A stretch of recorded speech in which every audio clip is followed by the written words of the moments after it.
Hello, welcome to Informative Conversations Podcast. My guest today is Anthony O'Neal. Anthony O'Neal is the #1 national best-selling author of Debt-Free Degree. He is a personal finance expert and host of the great and popular podcast and YouTube show, The Table. But Anthony is the author of the upcoming book, Take Your Seat at the Table. Welcome, Anthony. Hey, Miss Jacqueline. Thank you so much for having me on the show. Oh, thank you for accepting my invitation.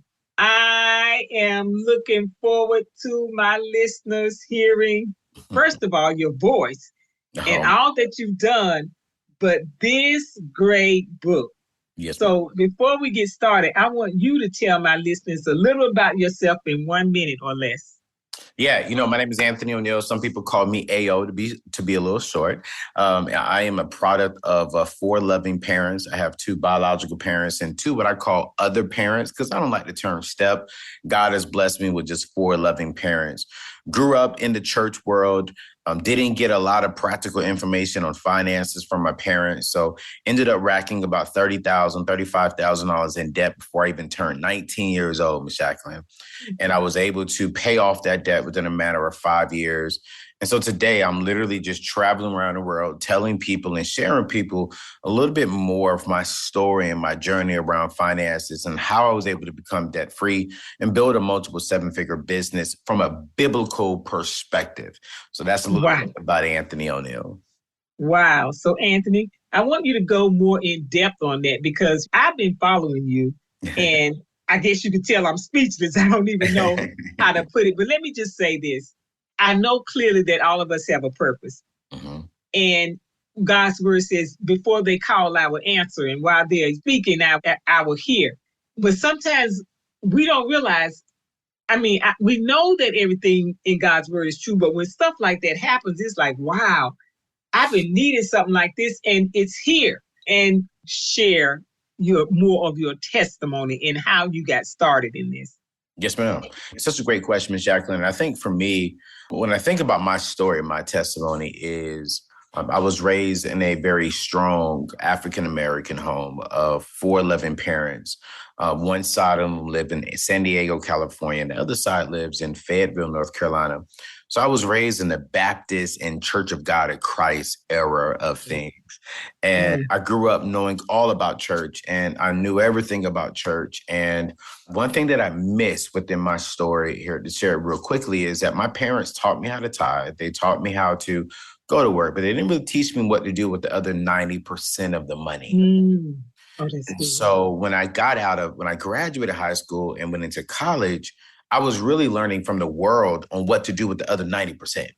And, the world don't teach you nothing that's going to be good for that 90%. Their philosophy is go spend it all. Go buy clothes, go buy the cars, go buy the nice things. And for the guys, it's go spend it on the beautiful Black sisters. And then for the ladies, it's like, go get your hair done. Go get your nails done so you can look good for the, the handsome men.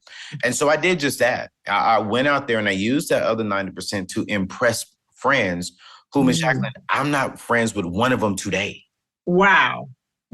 All this money that I spent racking up my debt, I ended up making a bad decision in college.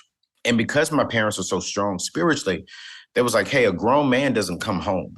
If you think you're this grown man, a grown man lives with the consequences of his choices. Mm-hmm. And so all the pride inside of me, Ms. Jacqueline, I said just that. I said, all right, cool. I will be a grown man. I'm thinking my friends were going to invite me into the house and not one friend who I impressed offered me a place to lay my head, offered me a place to eat my food. Wow. So at the age of 19, I'm homeless, sleeping in the back of my car in the Walmart parking lot of a Highway 76 in Oceanside, California. Wow. And that is when my whole life changed. So because while it was probably the lowest moment of my time, of my season of life of 40 years of living, it was honestly one of the best moments spiritually for my life. Because I believe God had to get me to the low point to where I can hear him clearly and not be distracted.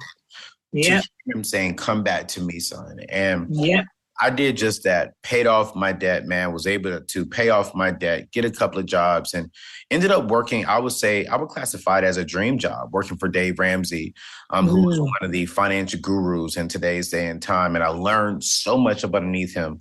To now I'm out on my own and I am traveling the world, preaching in churches, going into colleges. Then we have a relatively big show on YouTube and on podcasts, just helping people get true financial literacy. So I want to interject something right here. You did eventually, or did you go back home? Absolutely. Yeah. I had to go back home because once I got in the back of that car and I had that low moment of my life, God made me realize that, hey, you made the decisions, not your parents, and you're not a grown man. You see, the argument between me and my dad was, I was saying I was a grown man, and my dad was simply trying to say, you're not a grown man. You're not a little boy neither, but you're a young man who needs to mature and learn how to become a grown man. And if you can just submit, son, I can help you become that man. So when I went back home, Miss Jacqueline, I'll never forget, I looked my dad in his eyes and I said, Dad, I'm not a grown man, but I'm ready to become one. Oh. He hugged me, Miss Jacqueline. He said, and I apologize for not teaching you how to become a grown man. Oh, what a blessing. Yes, ma'am. What a blessing. And what a blessing to have a father. And thank you so much for sharing that testimony, because there are so many young men. Some people have to sleep in their cars. Yes. But some people are sleeping in their cars because of pride. And pride goes before destruction. Yes, ma'am. And if we could just get young people, men and women, but especially men, to know, humble yourselves. If you have a home to go to, go back and start over. It is okay. It doesn't mean that you're not a man. And one of the things I hear is, well, girls say, if you still living home with your parents, they don't want to date you. They don't want to be with you. Well, I say, if you run into a woman like that, that should be a red flag for you. You don't want to be with her. Now, just tell me your take on that. Yeah, no. If she says that, depending on the age of the man now, so if he's my age at 40 years old, living at home with his mama, then we do need to step back and question, okay, wait, why are you 40 years old and still living at home with your mom? Like, we do need to question that. But if he's in his 20s, Ms. Jacqueline, just got out of school, just got out of college, and he's working a plan, and he's living with his parents, working a proven plan, man, you better run away from that woman if she don't want you. But if you're 40 and 50 years old, still living with your mama, and you ain't paid your own kind of bills, now we need to assess the young man, that young man who there's something missing there. Let's find out what's missing before we start judging. We shouldn't be judging anybody. You need to have a serious conversation. Okay, what's happening and why is this happening before we can pass any kind of judgment that way. Oh, that's so good. That's good. Okay. Yes, ma'am.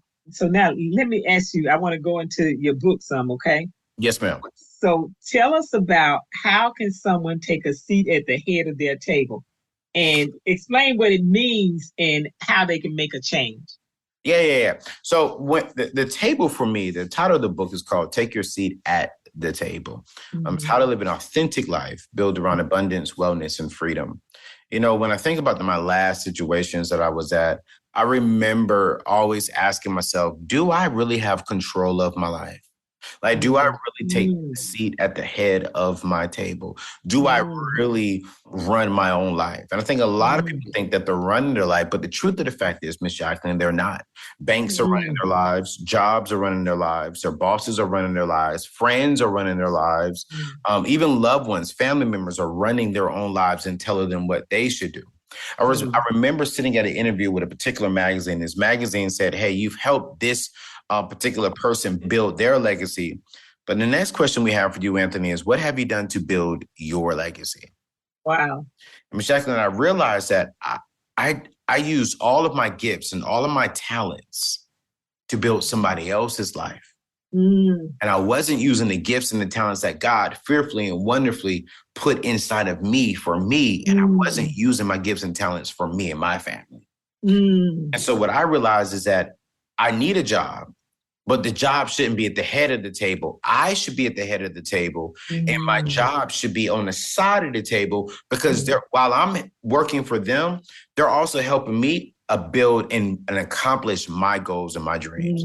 So if you're noticing that, man, I'm not sitting at the head of my life, I'm not making those decisions, someone else is making decisions for me, the very first thing you can do is get up and kick them out the head of your life and sit down at the table. You don't have to have all the answers because we don't have all the answers. You're listening to Miss Jacqueline right now because you want to get some wisdom and some knowledge on how to get better in certain areas. That's what we got to do. I'm sitting at the head of my life not knowing everything, but I'm listening to people like my pastor, Stephen Chandler, Bishop T. Jason, some other people, and just learning. And so I think that's the very first thing they got to do. Talk more about how they can make that shift when they still need a 9-to-5 job, because let's just say someone like we talked about earlier, just coming out of college. And so we don't come out of college and just, a lot of us don't opening our own business because we don't have any experience. We don't know anything about that. So how does talk about what a journey would look like for a person. They've come out of college. They know in their life that one day they want to own their own business, but they don't have any experience, not only about running the business, but how to even do the job, the function that they need to do.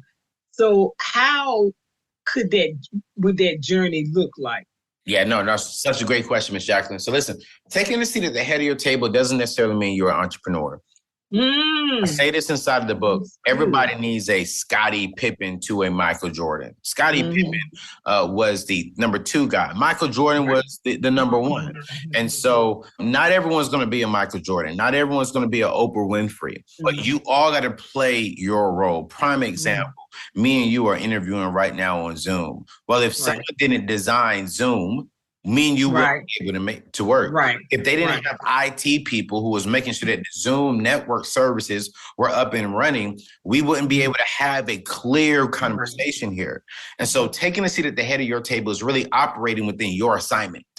And your assignment could be, I'm a nurse, I'm a doctor, I'm an assistant, I am a garbage man.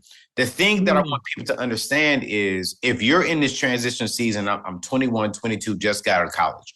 Or heck, I just graduated high school and I'm not going to college, so I may be going to a community college. Cool. Whatever that is, what I want you to do is step back and ask yourself, what are my gifts? What are my talents?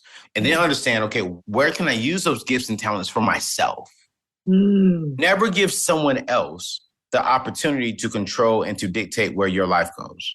I tell this to my staff every single month, Ms. Jacqueline, hey, you work for me, but you don't owe me anything. We are exchanging time for money, but I don't run your life. I can't tell you what you can do, and I shouldn't tell you what you can't do. What I can tell you is, and guide you on, is like, hey, here are the things that this company is doing. Does this align with your vision for your life? And if the answer is yes, let's work together. But if that answer ever becomes no, we're not aligned, then you need to go somewhere else. Because I want to make sure that you are always sitting at the head of your life and that my company is in alignment with your life. And that's what I want for myself. I want everything that I do to be in alignment with where I'm going and where I desire to go. If not, they just can't be in my life, period. And I think people have to understand that the table, I'm not saying start a business as a table. The table is a metaphor for your life. I want you to take reign over your life because God gave you that life. He didn't give the life to John to tell you what to do. No, he gave you your life. So you take control of that life and make sure that anyone and everything that's attached to you is aligned with the God-given assignment that God has given you.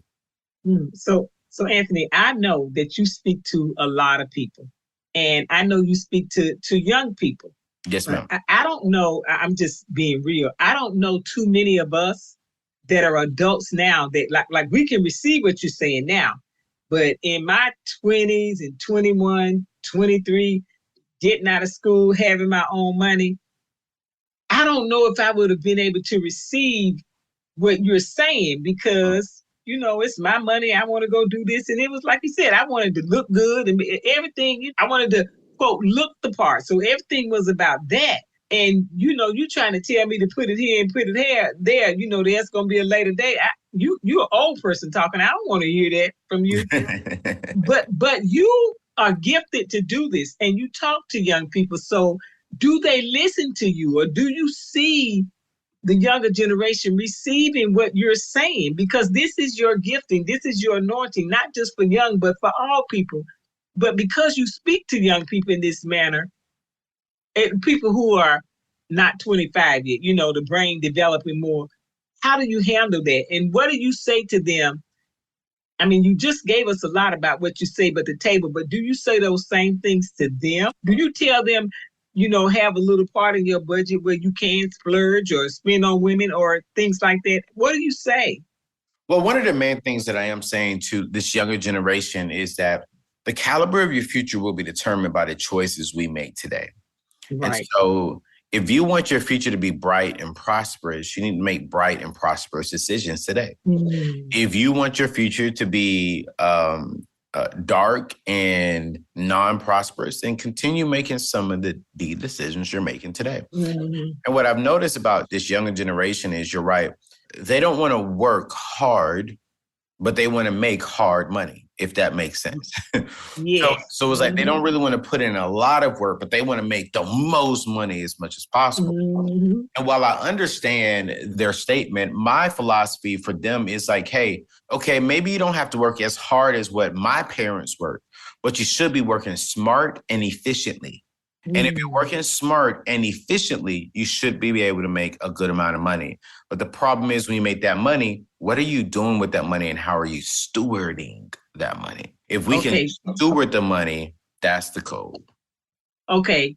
Give us more of an example of smart and efficiently. Yeah. So smart and efficient with your money is going to be this. If I am making, let's say, for an example, $2,500 a month, for an example, a smart and efficient thing to do with our money will be, okay, my rent is going to be $1,000 a month rather than $1,800 a month. Now we have no margin in between. Smart and efficiently is when it comes to working. Your generation and my parents' generation, they couldn't work on the internet. We couldn't work from home and on our internets. Right. But in this generation, you can work from home on the internet. So that's a good way to take advantage of the tools and the resources God has allowed for your generation. That's another smart and efficient way, because now we have a lot of single mothers who can't get off work to go pick up their kids. Well, if you're working for Zoom, let's say, for an example, at home, you can take a 20-minute break, go get your kids from the bus, come back home, get back to work. That's working smart and efficient. Oh, Anthony, that's good. Okay. Well, now tell me some more about the book, about the seats at the table and, the people who should be there. And let me just say this about the book. Yes, ma'am. I was able to see a little insight into the book. Let me just say that. And because it's hard to say it without giving it away. So I don't want to say that. And I mentioned something to somebody. I said, it's not what I thought it would be, because I follow him as a financial person. And that person said, oh, he gave you the secrets. I said, that's a good word. And the first thing I thought about was the secret things belong to the Lord. And God never works the way we think if you're not in Christ. His ways are not our way. I mean, that's it. Let me just bring this one up. A good example is the Sabbath, taking a Sabbath day of rest. Everybody's into the grind. Yes, but they don't know that secret thing is obeying that Sabbath. So when I was reading, and I said, and that person said, "Oh, he gave me the secret." I think Tim Ross calls it the cheat codes. I think that's what he says about. I said, "Oh my goodness!" So this book, to me, is a book that says the secret things belong to the Lord, and I'm always grateful when he allows those secret things to be shared amongst us. So again, thank you again. Thank you. Thank you so much for having me on the show. But when I think about this book, Ms. Jacqueline, everyone knows me as the money guy. Here's how you get Here's how you Yes. And what a lot of Yes. people understand that there's so much more information to building wealth that is outside of the practicality of math. And Yes. if I didn't have a relationship with God, if I wasn't healthy mentally and physically, if I didn't have solid relationships, it doesn't matter how well I do math. My math, when it comes to my money, will still be jacked up because I don't know my purpose and my assignment. So this book is the foundation of building wealth.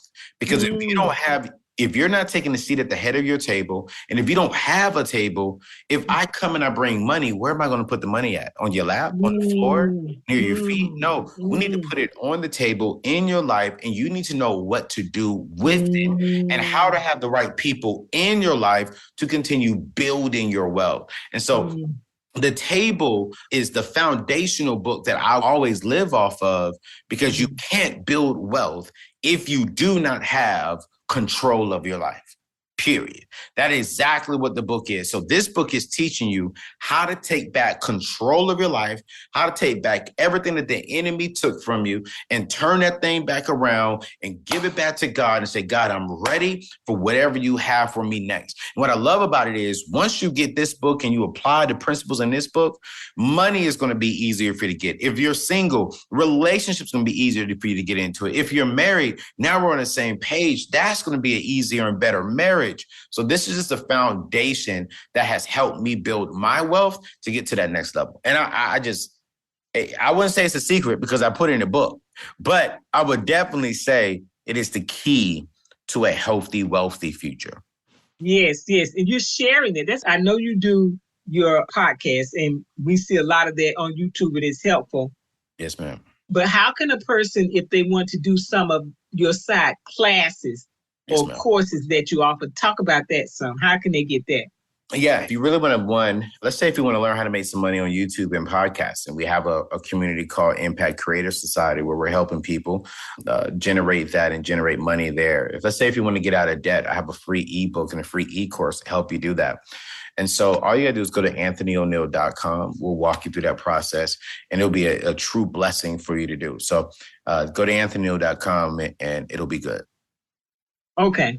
So Anthony, how can my listeners get in contact with you just for if they want to book you for a podcast or a show or a speaker, or how can they get in contact with you?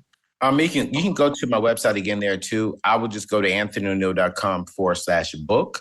And then also you can reach out to me on Instagram at Anthony O'Neal for that information. Okay. And I want to stress, because there are different ways of spelling O'Neal. Yes, ma'am. So yours is O'Neal. And if you're spelling it out, it's O''Neal. But to put it together, to look for Anthony O'Neal, it would be Anthony and then O'Neal. Yes, ma'am. All right. Well, Anthony, thank you so much.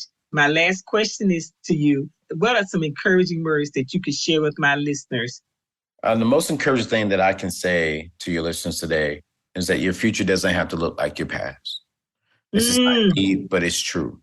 If you just make one good decision moving forward, starting today, your future will drastically look different from what you've gone through. And so I'm extremely excited about it. Thank you so much, Ms. Jacqueline, for having me on, and thank y'all for listening. All right. Thank you, Anthony. You have a great evening. You too, Ms. Jacqueline. All right. Goodbye. Goodbye.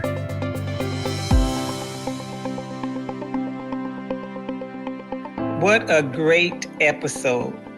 Anthony O'Neal's book, Take Your Seat at the Table, Live an Authentic Life of Abundance, Wellness, and Freedom, is available now wherever books are sold.